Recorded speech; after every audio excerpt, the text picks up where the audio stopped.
Hey everybody, it's David, ECBA 309, week 5 in the books, 2 weeks to go. I bet you all are excited. This week was about organizational plans, and it talked about the structure of organizations. It talked about the structure of your company. Um, and there are a lot of things in that area that are very, very important based upon how you decide to go forward with your business. I'm not going to talk about organizational plans, excuse me, in this. What I wanted to talk specifically about here is just the whole idea of staffing.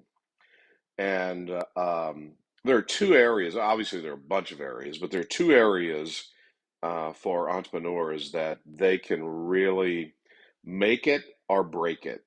And that's in the area of finance. We're going to talk about that in an upcoming week. But also in staffing. These are two really, really big deals. Part of the reason is staffing, personnel expense, if you will, may be the highest expense area on your profit and loss financial statement. If it's not cost of goods, if you're manufacturing something, it will be um, personnel expense. For example, I used to work in churches. 60% of the tithe that people give to a church goes to staffing. Okay, think about that for a second. So for every dollar that's put in the offering plate, 60 cents goes back to pay the pastors and all the other ancillary people there. So that's a lot of money, particularly in a nonprofit. So staffing's really important. You got to get that right. So you got to get the right people on the bus. So if you are going to hire people as you get started and as you continue in your business, you need to make sure that you are very, very careful. And in today's world, it's very difficult to find people to work uh, in certain areas. So very, very important.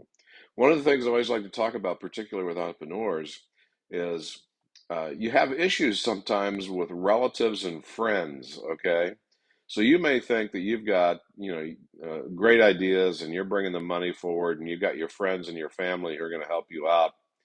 Be careful, um, because relatives, friends, family can sometimes provide more problems and have less talent than hiring people from outside your sphere of influence, if you will. The final thing I just wanted to mention is when you're hiring people, particularly in an entrepreneurial area, find people who have different strengths than you do. Don't hire clones, because and that's tough, because you want to go in, you want to hire somebody, and they'll talk about things that that you really resonates with you. That's because they're like you. Well, last time I checked, you probably don't need two of you, right? You do need people who have different skills in different areas. All right. So hopefully that helps this week.